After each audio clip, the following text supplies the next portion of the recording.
you ever heard of Lex Luthor? Just Superman. No, not him. Lex Friedman. I don't know why I said Lex Luthor. I meant to say Lex Friedman.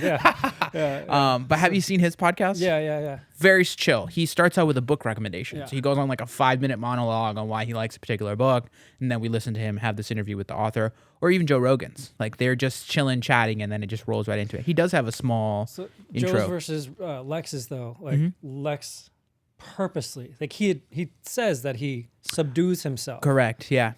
Joe definitely doesn't. No, Like, yeah. let's smoke, let's drink, let's whatever. Let's have a good time. Yeah, like, yeah. Had too many mushrooms before this episode. Gonna be a little out there. And the characters, like you got Shane Gillis on there, or the other guy, what's his name, Johnny Bravo, or any of those guys. Yeah. Then you're in the very hyperactive, do that kind of stuff. And I'm tempted to invite some comics, as I went to some open nights and just have them sit down. That'd be amazing. Yeah, because part of this is to have. We have a product. We can sell podcasts. I haven't been leaning into it. Haven't been marketing. Right. But also, I thought, like the other day, that girl, the artist that came in. You want to see a picture? Yeah. Let's see when she came in, I was like, one of the products I want to have is like people need content, and a lot of times they need a headshot update, anyways. Boom, boom. Like it's been sort of like a semi dream to have people just get the headshot and some content, like chit chat, because every time I come in. Almost every time somebody gets an individual appointment, if it's a group thing, it's not the same. But if they come in for an individual appointment, I get to know them. They loosen up. They get to know me. They're comfortable. They're posing. I usually put them at ease. Yeah. And then while they're packing up, getting their regular clothes on, or doing whatever, we have genuine conversations. And then there's a thread, and we just talk about it. And I'm like, wish we were recording this. This is interesting. Yeah. Like, interesting. Okay. For whatever business you're doing, or just even your own personal socials, to have this story recorded to share with either your potential buyers or even your family, like whatever it is.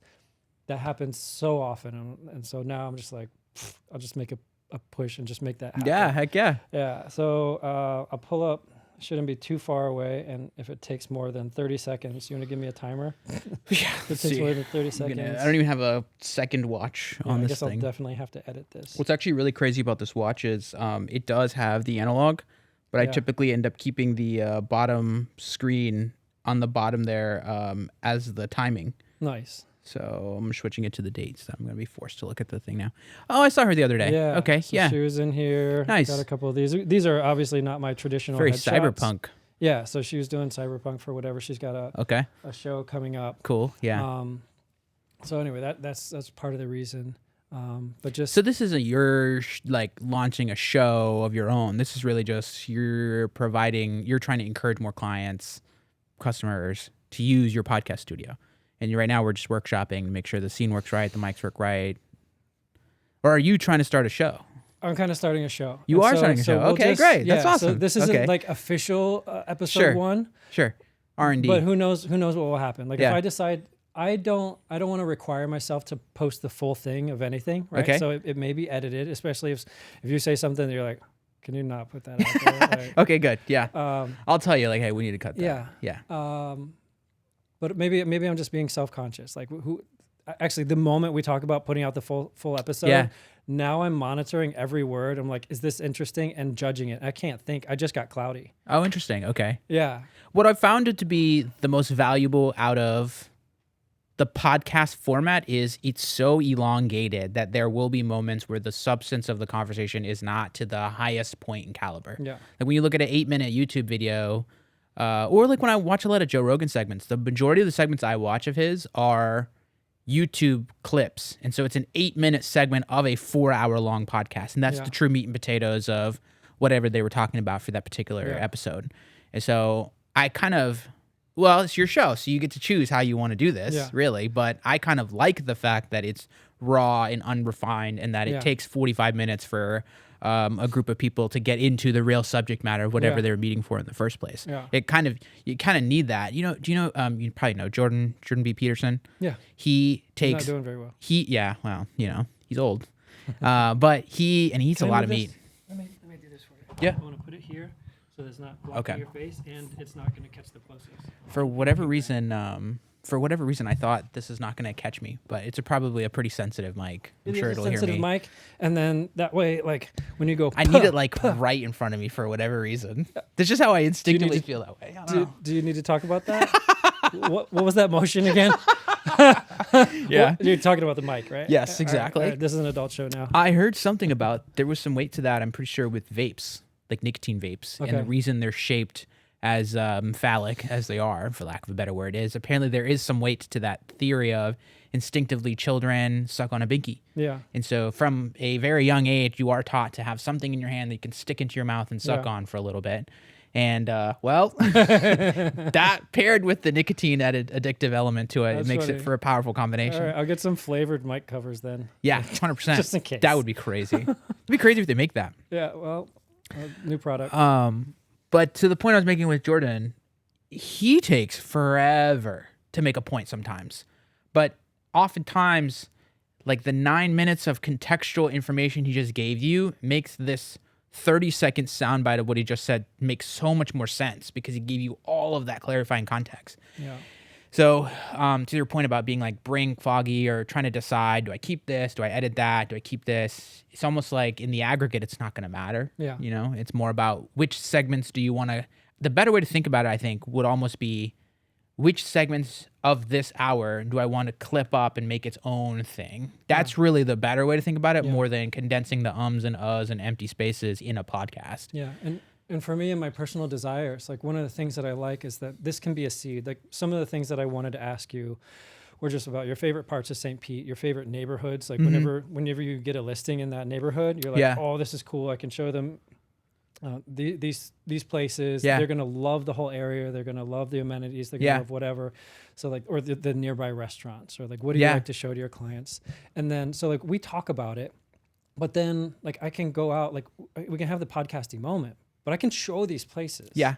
And so it's in line. Yeah, that's true. It's like my true own version of that thing. And then we both can benefit from it. And then if the owner of, what's that Italian, Bonu, the Italian. Oh, Bono. Yeah. Bonu, Yeah. like that guy, he's got an Italian accent. They, the husband and I never wife met seem the owner. interesting. He's a cool guy. They seem cool. Yeah. It's funny because like I walked in, I was like, you seem like the owner. He's like, I don't know why, but I just thought it was going to be some like New York franchise guy that owned it. But it's an authentic like Italian dude. Yeah. Authentic Italian sweet. dude. Okay. Yeah. Nice. I thought it was going to be like that pasta place on Central. I forget what it's called. Disappointments? Yes. No. Yeah. Probably. I've never once been in there. I don't want to name the it pasta now, to go, right? Yeah. It comes in a cup or whatever. Yeah, it's made. I've never seen it. I've never eaten it. Sorry. Yeah, I've seen it, but I've never gone in to eat it. Oh my god, I went once. Yeah. Any good? For me. Yeah. No. Same. Yeah, I don't want to talk trash. We went to that Olivia's restaurant downtown under the new Macent Hotel or whatever. Handmade pasta there. Very fresh. Nice. Very good. Yeah. Which is crazy because we had some friends that went to Italy, had the pasta over there or whatever. They said it was bland. And I was very curious why or whatever. And my conclusion, my hypothesis is that we put way more salt. That's what I was thinking. I was like, American loves sodium. We just put way more salt in it than they do over there. And then I think their ingredients are a lot more fresh and whole, not processed, so to speak. And so, I don't know. But that would be, anyways, I cut you off. You were saying you wanted to interview or talk to the Banu guy? Great. Like you were doing what I'm hoping to do because you're talking about a restaurant. Yeah. Like now it's like cut to, and then like I've got an excuse to go there with a camera, right? And like show it off. Have you been into Olivia's?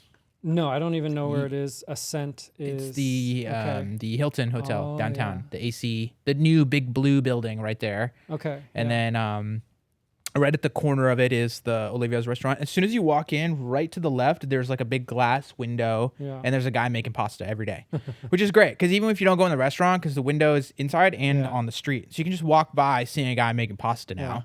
Which is cool that we have that in downtown St. Pete. Like you have wall art, you got murals, and you also got a guy making pasta downtown. That just is super, super cool as a combination. Did you go with your girl? I do. I go with my wife, which today is our 6-year anniversary, which is pretty exciting. That's so cool. I know, dude. We were talking about it this morning. I don't know if that was you or me, but I don't think it was me. We were talking about it this morning because we don't really have too much in the way of plans today. Actually, we are just chilling. We got like a doctor's appointment in the afternoon.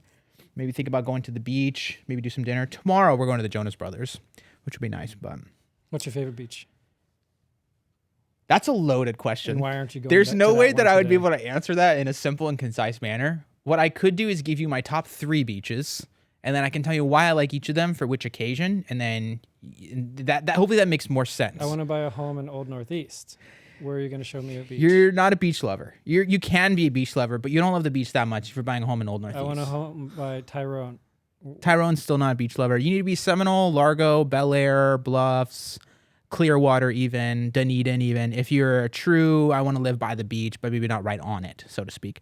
Yeah. Which is actually really interesting. This is a longer conversation too, but the way storms, global climate change, and the coastline erosion that's happening, what's happening there, is a long conversation. But if you were somebody today looking to be by the coast, it's like buying a beachfront property today is a really, really tough decision. You feel free to edit anything you want, dude. No, it's cool.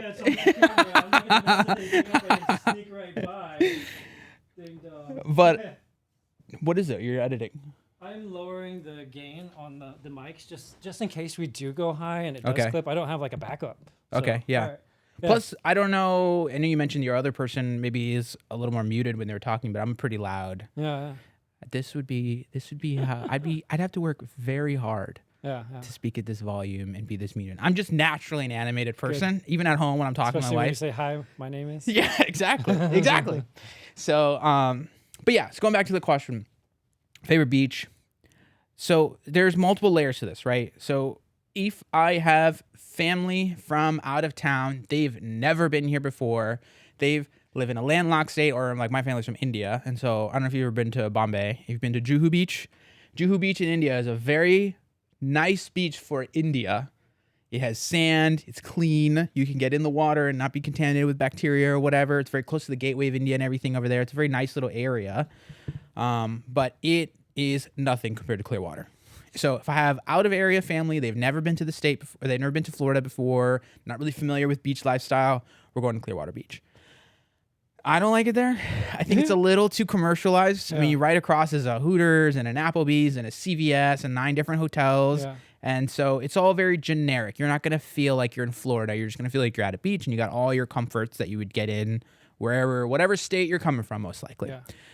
But it's a beautiful beach. It's been America's #1 beach many, many years in a row. I don't think it is anymore. I think Fort DeSoto or something, right? What is today's #1 beach in America? I don't know. You need to have a little little Alexa Siri thing here to be like, hey, and ask it questions or something. Yeah. Not a bad idea. Just hey, like Siri, what's the #1 beach in America? I think it was, hey Siri, what's the #1 beach in America? I'm going to say Fort DeSoto. You'll need to unlock your iPhone first. I don't trust you. Turn on location services for that. It's like, I don't trust you. Yeah, I'm not giving you the information. Yeah. So you confirm with me who you are. Hey Siri, tell me without making me turn on location services, because it's a general question, what's the #1 rated beach in the United States of America? I don't see location services in your contact. That is crazy. All right. So we're going to chat? Or are you going to yes. How do I talk to it? So you just push the little button at the bottom. So this one, wait. Yep. And let the little ball pop up. But I want it to talk back to me. It will. Which button are you pushing? I pushed probably this the one? the sound wave. Wait for it to. Wait. There it is. Good morning, ChatGPT. How are you? Good morning. Hey there. Good. Let me. It keeps hearing from here, so it stops talking. Yeah. Let me unbluetooth it. I hope this isn't messing up the audio. Sometimes like alternating current can botch stuff. I've heard that. So I'm gonna unplug that. I've definitely heard it at speakers. I would love to know why that happens. I don't know why that happens. This is all, so it's signal, and you're sending a signal through this wire, right? And so the signal is carried by frequencies. But it's all in this wire, yeah? Yes, but the question is that wire shielded? If it's shielded and it's got like a nice cable, science note, then it's going to protect it. It's going to give it like a little Faraday cage, which doesn't allow for the things outside to come in and interfere with it. But a lot of them, you pay more for that, so they don't usually include that because it's usually by itself. But like I've been like, and I've put like my phone next to a speaker. And it's about like it gets a message or something, and I hear a little bzzz come through the. Let me rephrase more simply and more directly. Electromagnetism is Okay. like a field-based system. Magnets, you know, they go out into space. Electricity, electricity doesn't exist on its own, especially with alternating currents.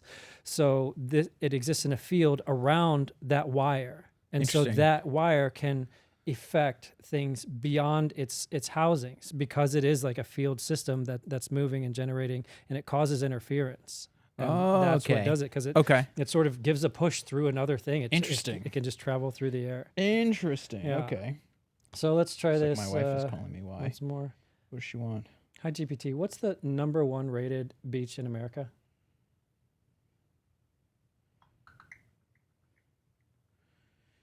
Hello, can you hear me? Oh, Alex. Hey, I was wondering what's the #1 rated beach in America? Come on.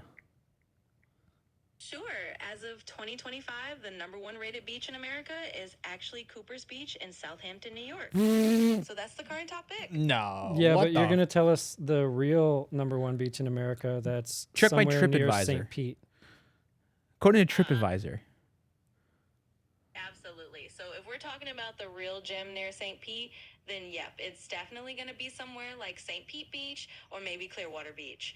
Those tend to top the rankings and are super beloved for a reason. So if you're looking closer to home, those are your top contenders. I don't buy it, chat. Hold on. So, chat, at what point was Fort DeSoto ever considered #1 beach in America?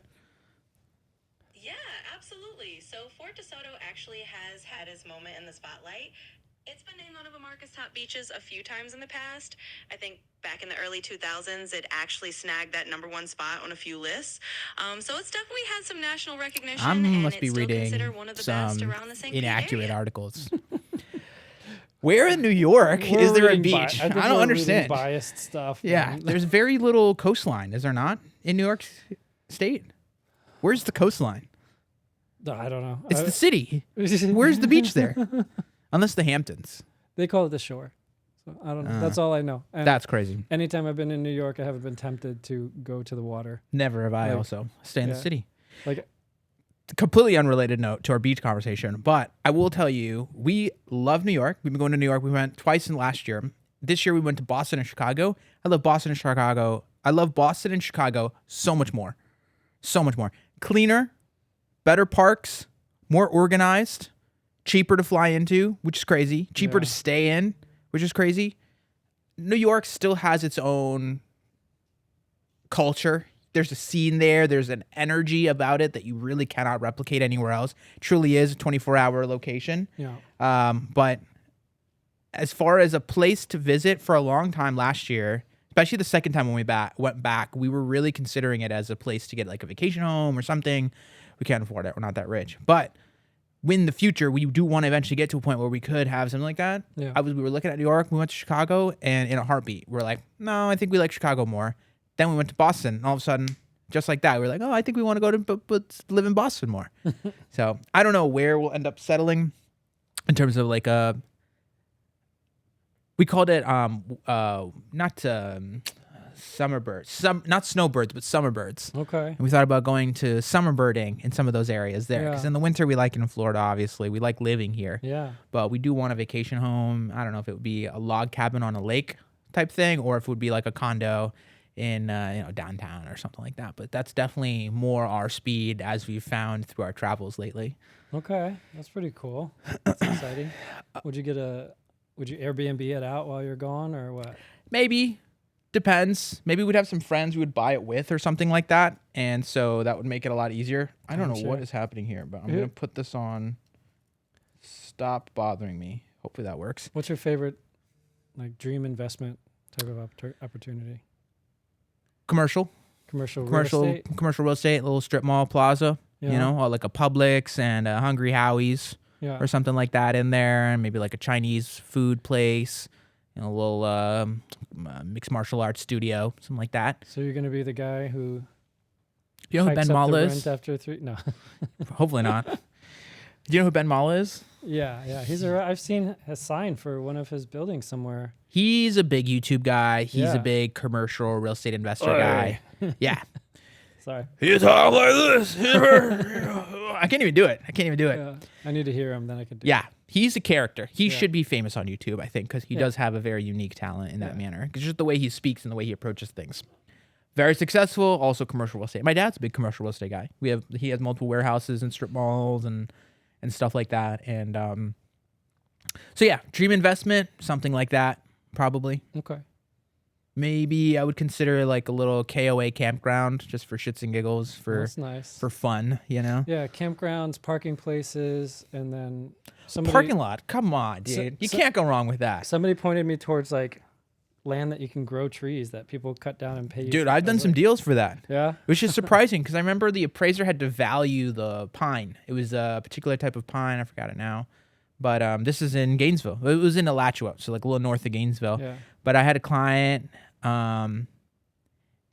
His name was Manuel Quinones. If you're watching this, I never forgot you.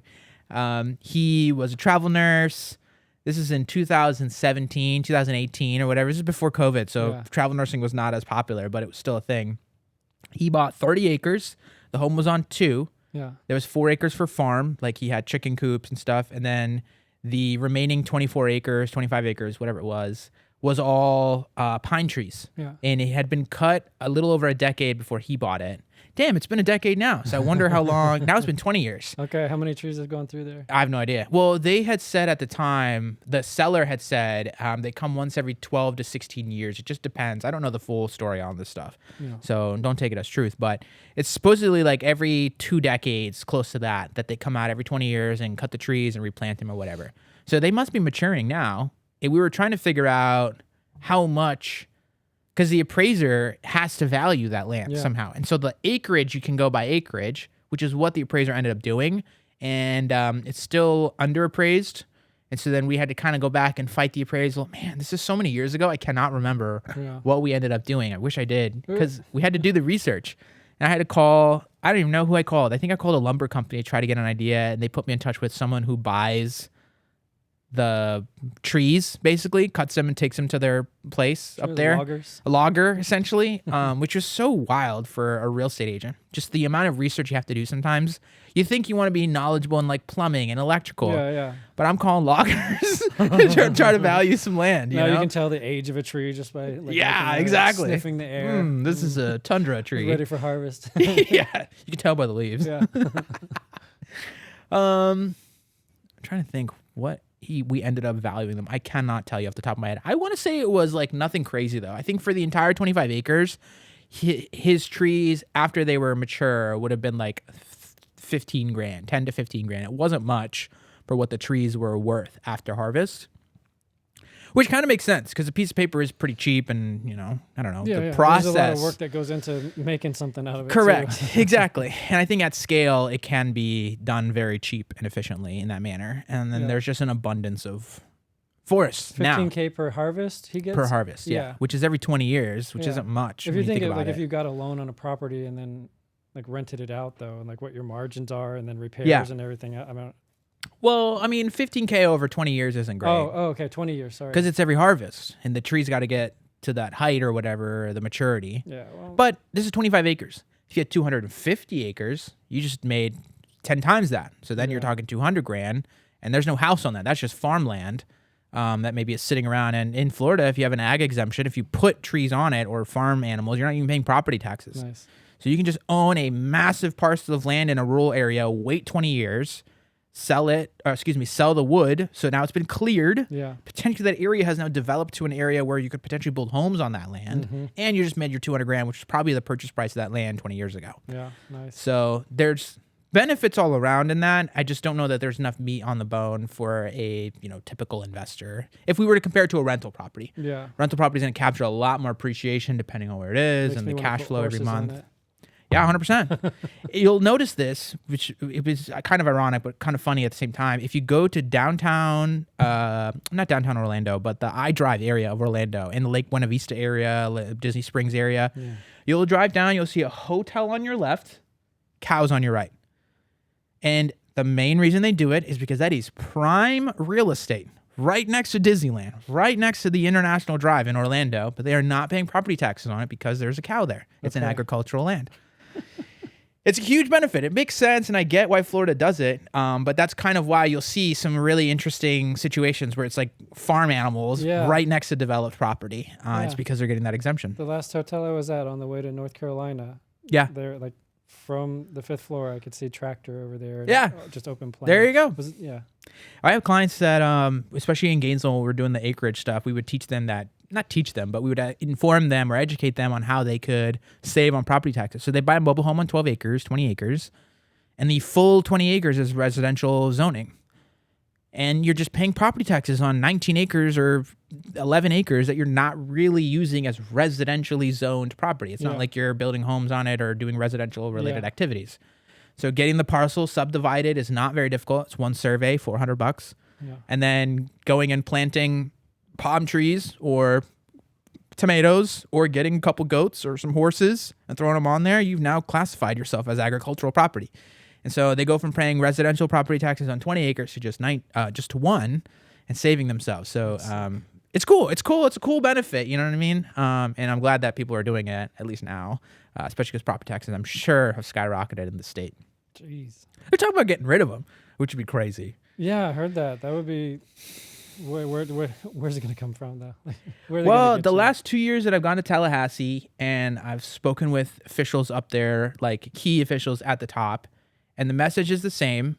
And this is in 2024 and in 2025, that revenues generated far exceeded revenues needed to pay the bills in Florida. Okay. So we have an abundance. They've been tucking money away. You know, we just got $800 million from the state for... What you mean we? Yeah, I guess we, that's a good point.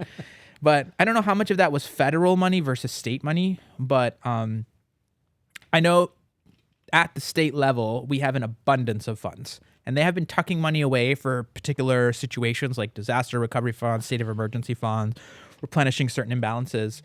And it's very interesting because we don't need to get political about any of this stuff. I really don't want to be political or take a side in any of it, if that makes sense. But as a country, we are discussing a massive deficit and how that has been ballooning. And we are discussing ways to resolve that problem.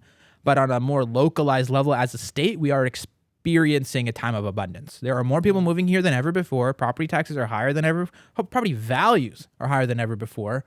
So it just makes for a really good time, prosperous time for us to be in Florida when we are. I'm kind of looking at Tampa Bay area as like a young LA, young San Francisco type of area, where truly it's wealthy individuals relocating to the area. What about Apollo Beach? Apollo Beach, not so much. I don't know. That's a good question. There is plenty of new construction happening out there, but the problem is it's more of a commuter town. There's no restaurants. What do you do for nightlife in Apollo Beach? You're going to drive to Tampa. You're going to go to Brandon, and Brandon's Brandon. Okay.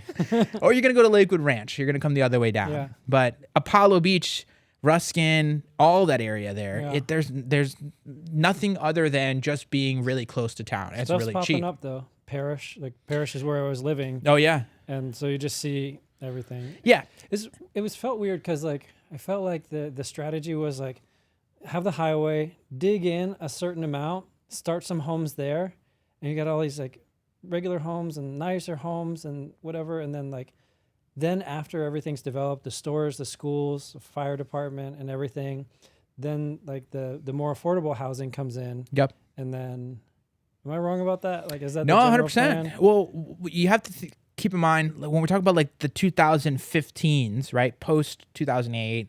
That like we'll call it the last decade, not the 2020s, but the 2010s. Yeah. Like that era was the rise of the master plan community. It really was the early 2000s, but then with the market recession, things kind of blundered, we'll call it. But that was the prevailing strategy. In a master plan community, you put the roads in first, the infrastructure first, hospitals and schools, then you build the shopping malls, then you build the homes. And so when someone moves into this community, it has already been thoughtfully thought out. Your sidewalks are created, your school zones are created, your shopping mall is created. Yeah. The problem was this model is so nice, it's kind of eroding the authenticity of any area. So now if I go potentially in downtown Parrish, we'll call it downtown, but like the area of Parrish where the shopping mall is or whatever, you could drop me there and I could walk around and then pick me up and drop me in downtown Oregon. Looks the same. It's going to look identical. Yeah. There's going to be a Petco, a Marshalls, TJ Maxx, and a Target right next to each other, right? And so I think it was a fantastic model for the time, But what's really interesting now is the reason the clients that I talk to, the reason people want to be in downtown St. Pete and not Parrish is because they like the vibe here. There's something about this. There's something about the culture. And what is that? And the only thing I can really think of is that you go down Central, there's not a restaurant on there other than Melting Pot that you can find anywhere else. There's only one Popo's Taqueria. You know what I mean? There's only one Cassis. So, so to your point, yes, I do think that places like Apollo Beach, places like Parrish do appeal to a certain type of person in the sense of if you lived in downtown Oregon and it's extremely unaffordable, the price of homes today in Florida are going to be still cheaper. So it's better for you to move here and you're not going to notice a difference in lifestyle because you have the same amenities. Yeah. So it's making sense for them to build those homes there because there are people moving. However, I'm not interested in moving there, and I'd be very curious how many people in reality are moving there. It's really going to be that middle-class American, I think. That upper, higher net worth individual is probably buying a $1 million condo downtown or a $700,000, 900 square foot box in Old Northeast and paying a premium to be within an area that's unique and unlike anything else that they've seen around, which is crazy. It's pretty crazy. I like being so close to Tampa Bay and Old Northeast. 100%. I just visited there the other night, the night of the drone show. Oh. And that breeze in the air from the water. Yeah. Oh my God, I miss this. Like I can smell the Gulf now. Yeah. From over in Tyrone. I'm not like on the water, but yeah, it you can still smell it. Gets you. Yeah. But yeah, that was way worth it. Where did you live before Florida? Or you've always lived in Florida? No, I lived in Virginia. I was born in Maryland, raised in Virginia, and thought maybe I'd never leave. Yeah. And then a confluence of things happened. And yeah. Boom. We were to Virginia, Florida. That's it. No other states. Living. No. Yeah. Okay. Never had another driver's license. If you had the ability, all the homes cost the same, and you had an unlimited income, where would you live? Would you still live here? Would you live in France or who the fuck knows? Who the F knows? Oof, yeah, I did it. I cursed. Yeah, the New Zealand looks interesting. New Zealand, okay. Except it's far I've never from been there. Everything like just think The Hobbit, right? Like all that beautiful landscape. That's interesting to me. New Zealand has a good population size too. Yeah, I think it's like just under 80 million, which is enough of to get group consensus without it being too fragmented. Yeah. I was tempted too because when things were up in the air, and I was trying to figure things out, I got marketed to because they want engineers there. In New Zealand? Yeah. Oh, cool. They were okay. like, we'll make it easy for you. Cool. You can do engineering. We need engineers. Like, hop on board. Yeah. Awful tempting. But yeah, like I don't know. I when I went to North Carolina, I really was happy to see hills and mountains again. Okay. Yeah. Because that's one of the absences here. Yeah. I'm not like a hillbilly or anything, and I didn't grow up in the mountains, but I was always close to them, and there were always hills. Like the driving experience, like when you see like a performance car commercial or just even a luxury car commercial, it's not on a highway going straight. Yeah, you're right. Wow, wow. Yeah, and that's what it was like going to college. Like it was, it was like racing. It was like a video game almost, and it was fun and maybe some scary moments if you really pushed it. When we were in Boston, we rented e-bikes and we rode from the downtown Boston area. No, we rode from Harvard to MIT. I think those are the two schools there, right? Yeah. Sure there's more, but I'm sure there's more, but those are the two like Ivy League schools and people we wanted to go like visit or sightsee or whatever.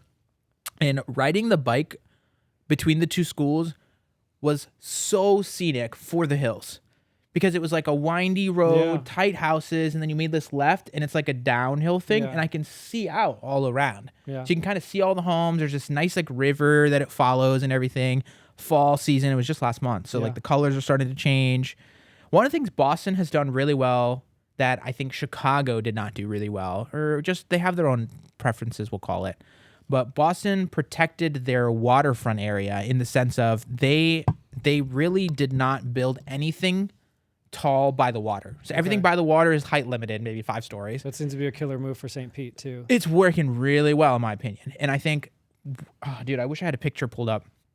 But our hotel was downtown. We had a nice like rooftop restaurant thing. So we went out for drinks one night at the rooftop bar, and we were there at sunset. I gotta show you a picture. But the view was incredible, and we could see all around because we were in a tall building, nowhere near the water. We were probably 5-6 blocks from the water. Text me the picture. Yeah, I will. I'll send it to you. But I mean, I just couldn't believe how beautiful the scenery was and how far out I could see. Yeah. You know, versus in New York, I've been to some rooftop bars, and yeah, or even the Empire State Building or the what's it called, Sky One or whatever. It's a new building there for sightseeing 'cause it's taller. Okay. And you look out and yeah, you see the water and things. You're just so high up that you see a lot more, but you really don't see the scenery. Like if I were to be at I think in Boston, we're on like the 23rd floor. If I were to be at the 23rd floor in downtown New York, you're not seeing anything. Yeah. You're just seeing other buildings around. You got to be 100+ stories up. And at that point, you're just too far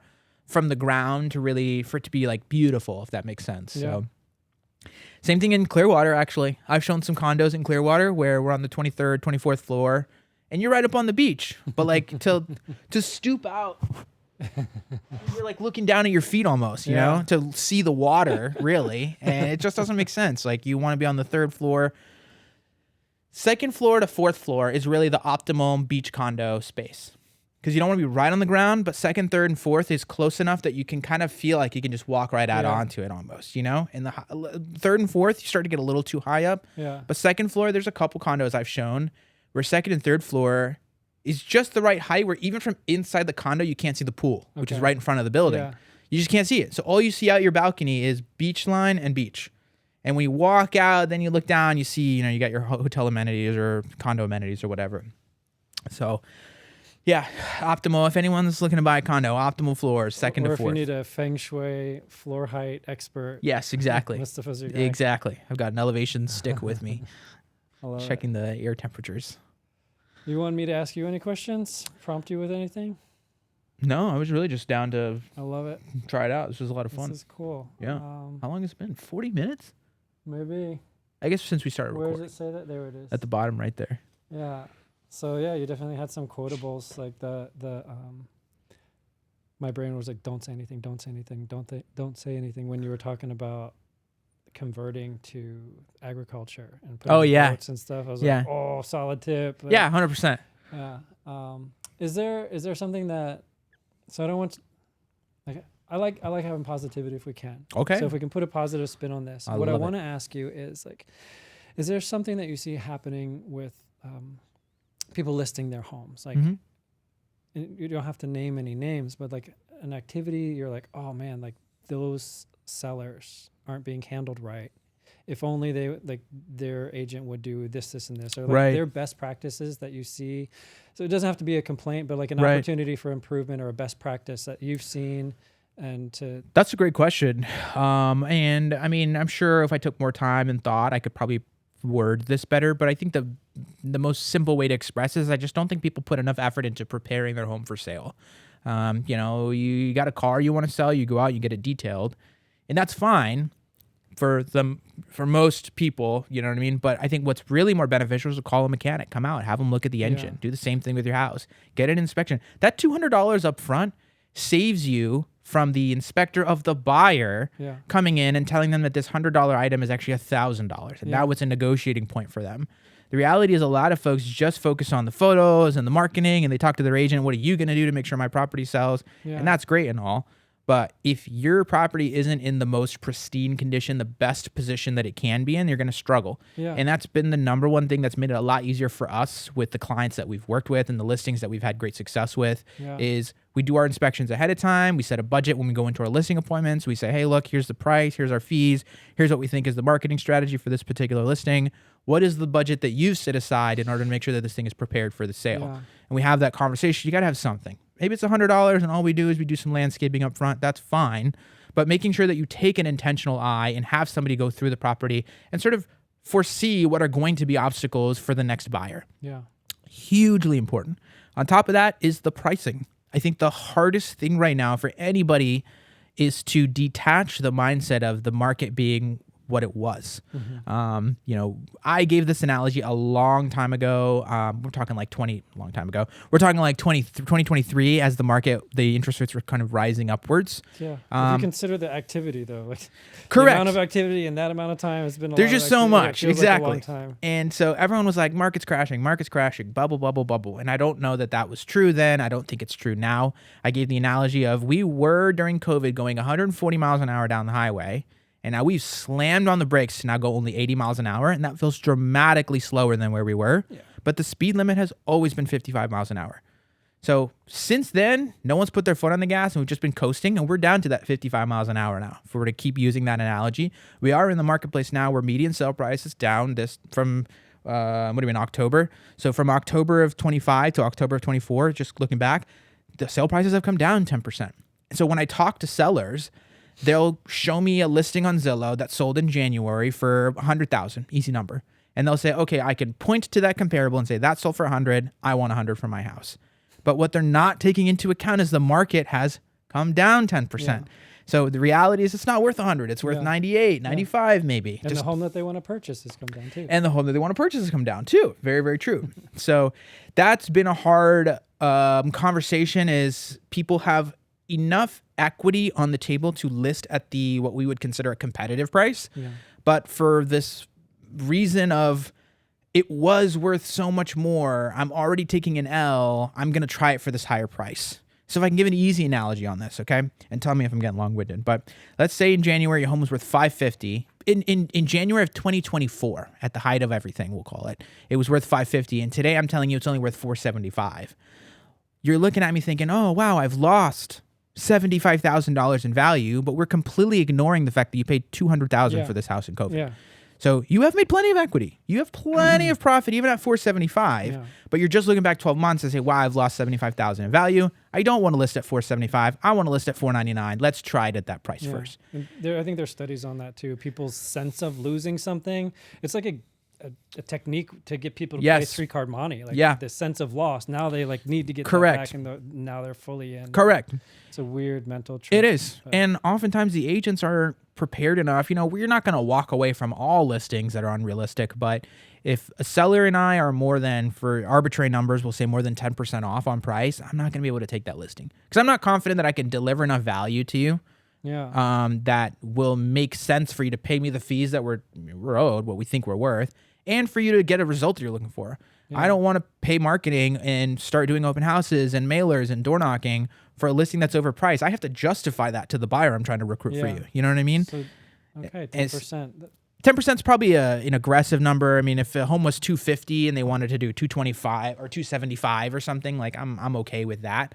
But a $500,000 home that wants to be listed for $600,000 is just not. Yeah. Unless we're really clear that in 2 weeks' time we're dropping this to a realistic price, I don't see why it's worth my time to take that. And that's almost a message to agents more than it is to buyers and to sellers, is you need to be the trusted professional in this area. I think there's a lot of misunderstanding in the marketplace and comparables and how it works in relation to the market and its movement. And the day and age that we exist in now, especially given all the lawsuit stuff that happened last year, is we as agents need to operate with way more integrity. I don't think it's worth it to say, I'll say yes to this price just to get my sign in the ground. Yeah. That's not the model anymore. You need to do right by that customer. You got to build enough brand. You're not even trying to do that one deal anymore. It's not about the deal. It's about doing a good enough job that they write you a review, that you get a couple pieces of social media content out of it, you get some sort of testimonial, and you get a word of mouth referral. Yeah. That's really the goal. And that means this individual transaction is irrelevant. It's more about making sure you're consistent through your business and you're constantly delivering that white glove wow experience to your clients.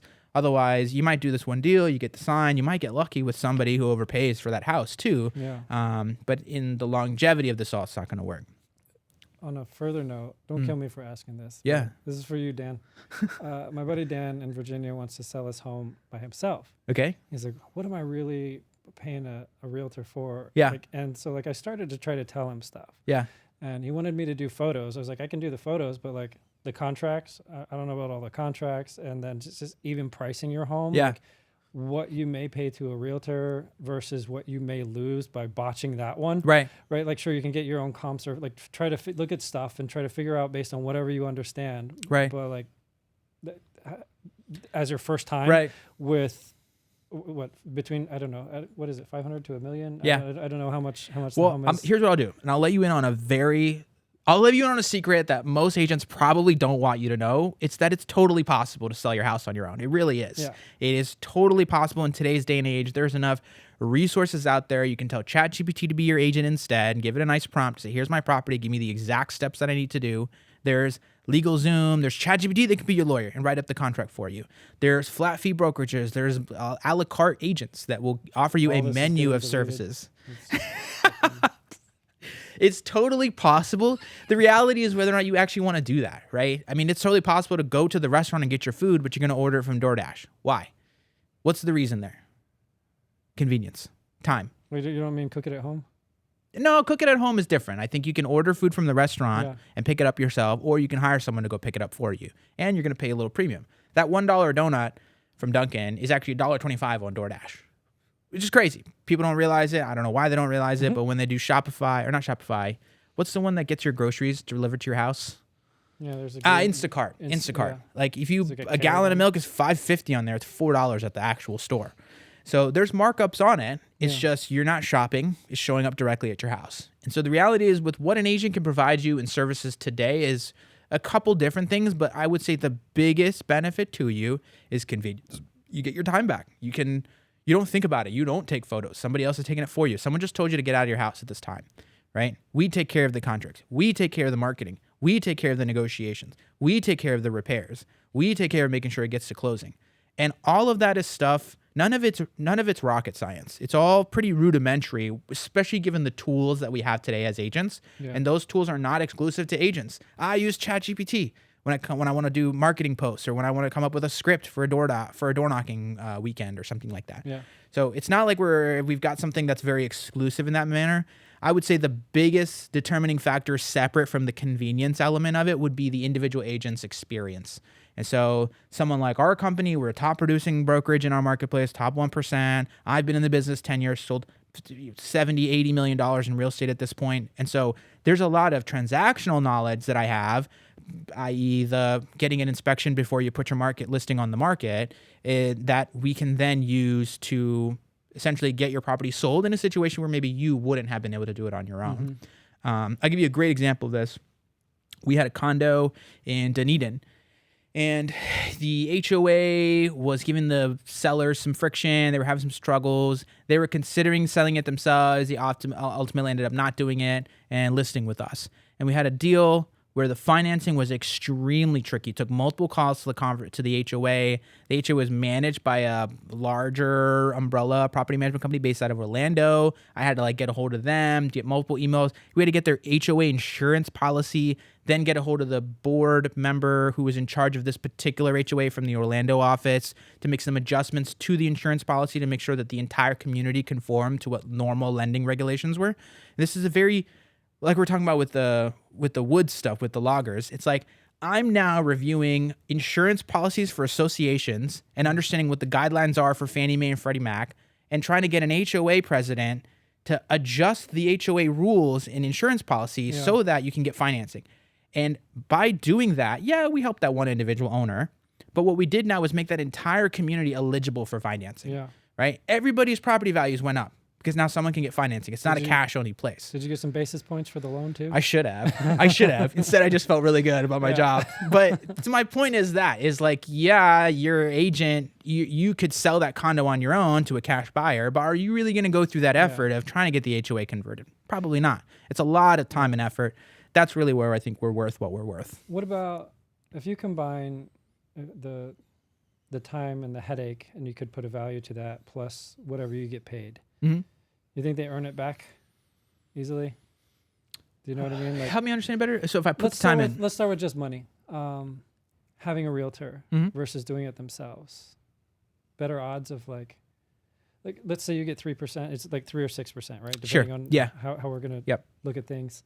Going with a realtor, getting the best buyer, getting the most from their home. When I sold my home, the last home I lived in Virginia, I thought, based on, God forbid, the Zestimate, that I could get this, and I thought for whatever reasons I could get a little bit more. And the realtor wanted to stage it. She made a little presentation. She's like, I think I can get this. Okay. And I was like, I really don't want to wait around forever. but that looks nice up there. I love that price. And that was like 40% more than I thought. Oh, wow. Okay. Yeah, I was like, what are these? Yeah. Like, this is, and somebody offered like 5K less than that. Wow. Okay. And I was like, Yeah. take it. Like, I don't care what they, whatever. Yeah. Yeah. We'll Can we make it just work. say yes now? I don't even want to negotiate for Yeah. this. Yeah. Yeah. Let's take that. 5K, let's Let's move. take it. I'm renting in St. Pete now. Yeah. Let's Yeah. get Yeah. this Yeah. thing sold. So the staging alone, that strategy, she pitched me on it. Right. She wasn't even going to ding me for it. I was like, okay, Yeah. let's go. So is the question, is it worth it? Is that really the question? The odds, if you could make that guess, Yeah. like go with a realtor versus like The short ways answer. you can botch it on yourself. I don't want to short sell anybody selling it themselves. Right. There's different people who can do different research. I think the short answer is it depends. Yeah. That's fair. If you're a dentist, you're a doctor, you're Weak a sauce, lawyer, but your it's your fair. your No, dollar your dollar per hour for your own personal contributions is so high that it does not make sense for you to Yeah. devote time and energy towards something like this. Yeah. You know? But if you're I don't want to segregate it by income or anything like that, but I really think the situation depends on what your lifestyle is. Yeah. If you're somebody that's at home and has the flexibility to spend, I think realistically for a listing to be effectively marketed, you need to spend about an hour a week on it after the first 2 weeks. First 2 weeks, you're spending a little bit more. You're doing open houses and door knocks and postcards and circle prospecting. Those are going to take a couple hours a week, realistically, 3-4 hours a week. Yeah. So, if you can devote a half an hour a day to just checking Zillow, checking its stats, making a minor tweak to the text content to make sure it's popped up at the back. Zillow loves new content, just like any other social media feed. So anytime you adjust photos, you can even take a photo off and add a photo a week later. That's all we do sometimes to make sure that Zillow is seeing our listings at the top. Yeah. But those are subtle, tiny things we do that maybe most people don't. They don't know, right? So I have talked to clients, told them what I think it's worth, told them my fees. They've opted to list it themselves and gotten more than what they would have gotten had they listed with me. Okay. I have also had clients who have wanted to go by themselves, done it by themselves for 3 months, then listed with us, and we end up netting them realistically exactly what they wanted to get in the first place. So it really does depend on the property, the price. No, I think it depends. It really does. If you're a person and I'm going to totally stereotype a person here, but let's just say you're a school teacher and you own a home and it's the summer. You don't have school right now and you want to list your property. Yeah, go buy it. Do it yourself. I don't see why. You got nothing else going on during the week. It's not going to take a huge time out of your day. And if you can save, on a $200,000 property, that's $6,000 on the listing side. So, that's enough meat on the bone for somebody to want to go do it themselves. You just need to remember you need to do $6,000 worth of activities. Yeah. That's what you're now taking on. That's why we charge what we charge. Yeah. And our clients are very happy. I think they believe that the value we provide them is more than what we're actually charging. Yeah. So just keeping that in mind. It shouldn't be as easy as spending 10 minutes on your computer typing a few things up. That's not going to get your place sold. Yeah. So hopefully that answers the question. It does. Yeah. And for whatever reason, it totally does. And I appreciate that. Yeah. I was thinking, just in my limited experience, it seems like the people who get paid the most tend to want to do it themselves more. Like, if I don't know, you're probably not watching this, but somebody knows who they are. Their husband used to do listing photos for them. Okay. He's an ER doctor. Ooh. Like, what is he doing? Yeah. 100%. I get it. I've worked with some very high dollar price point clients that want to do the inspections themselves. Yeah. They're confident in that they have their abilities in knowing how to inspect a property properly. That was a tongue twister. Property properly. Maybe we need to make that into a rap song. Yeah, this is Eminem style. Right. Property. But I get it, and I get the temptation. Honestly, if we're being honest, which we should be, the value that an agent provides today marginally is lower than what the value an agent was providing 10 years ago. We have apps like Zillow. We have apps like the internet and social media and ChatGPT and AI and PropStream and Redfin and all these other websites, greatschools.org, to do a lot of the introductory research that most consumers want to find out about any particular property. Okay. With that in mind, then, so the playing field has been leveled a little bit. Like the person selling their own stuff has tools that they didn't used to have. Right. So what do you do to make up for it? Like to go above and beyond that? That's a great question. Okay. Really what it comes down to is delivering a result, I think. The fees can be irrelevant if I can deliver to you a result. You don't care what heart surgery costs if you can assure me that I'm going to live, right? If I will get 10 more years out of my life and insurance maybe covers it or whatever, I don't have to come out of pocket maybe, or maybe I do, but I get life. I get to live longer, right? So same thing with real estate. And so maybe I don't provide you the background history of this particular property that we're looking at if you're a buyer I'm working with, because you've already done that on Zillow before even meeting me today. But I can tell you what the neighborhood looks like. I can tell you my experience, what I'm expecting are going to be obstacles when we go making an offer. I can give you my lender contact, and we've done 10 years of business together, so they're probably going to get you a better rate than Joe Schmo, who you just met, right? So there's experience, there's comfort, there's convenience through the transaction, and ultimately it's delivering that result that you're looking for. Yeah. I wanted to get a home at this price, this equity endpoint, this monthly mortgage payment, or whatever. I want to deal with this huge transition. Most times people buying a home, they're divorcing, there's a death, they got a baby, there's a new job, some significant thing is happening in their life already. Yeah. This is just going to add to the stress. And so what we do is take all of that off your shoulders. We enhance whatever the experience is going on right now. And so if I can do that for you in an effective manner, it doesn't matter what the fee is anymore. We deliver to you what you wanted. I value it. I feel like you're illuminating things. You're bringing a light to a dark area. Sure. Like selling your own home. It's the DoorDash analogy again. Yeah. It's like, why does anybody use DoorDash? You don't want to do that effort. You just don't want to do that effort. Yeah, but even when I learned to do headshots, like I got a mentor, and like a mentor and selling something like the largest purchase most people go through in their lifetime or sale. Right? Yeah. And when I learned headshots, I got a mentor. It took me like no time because I had the mentors. Like, do this, do that, do this. Yeah. These things are garbage. Yeah. Avoid them at all costs. If I see somebody's chin too high, you get 0 out of 10. Yeah. Right? Like just basic stuff. Right? Yeah. Like, yeah. The value of it's definitely there for me. So I'll let them know. All right, I got maybe 5 more minutes. This is good. No, this is perfect. Okay. So yeah, I appreciate you sitting down for this. Yeah, dude, I very much appreciate. Thank you so much for letting me be a host, a potential guest on your show. Do you have a name yet? I don't. I just figured I really like the socks off. Thank you. Me too. I really think it should be your thing. You guys come in. There should be like an intro scene where your guest comes in. There's like a nice little carpet and a fireplace. Yeah. Take their socks off or Mr. shoes Rogers, off. Something like that. The shoes come off. That would be a fun little thing, dude. Yeah. I love that idea. Take them off now. No. Was your heel out? Was your heel out a second ago? No, I was tempted, dude. I was tempted. Almost loosened my shoelaces. Yeah. I'll enjoy it until the one day I don't. I'm like, okay. Yeah, exactly. It was nice having you here. Do a little sniff test. Put a little box, a little shoe box. Yeah. Maybe you put the shoes back on just for the scene and then put them back on. Here's a blanket. It's cold in here. Yeah, pretty much. So, all right. I kind of want to put music on, but this was just to address that. Yeah, it was more an energy booster. Okay, it was just seasoning to bring. What do you think? Do you think? Hopefully, I kept the energy through it. Energy was good. Okay. Hopefully, we didn't peak any mics. Hopefully everything transitioned because I got the auto. Hopefully, we didn't peak any. No, it's still. Even if I speak this close, I don't see it. I'm looking at the other one. So I want you to say something here, like, "Hey, good morning, everybody," but then go your deepest voice and bring it in here. Hey, good morning, everybody. Hey, good morning, everybody. Wow. The proximity effects, like the closer you get, the more bass can be picked up. Yeah, 100%. I'm sure. Yeah. This little vibration in here. Yeah, man. Well, that's it. Let's clap for ourselves since nobody's in here to clap. Thank you, guys. Thank you, everybody. That's funny. Love it. Thank you, man. Yes, man. Absolutely. That was fun. Good times. I very much love this setup. I would 1000% want to do more podcasts.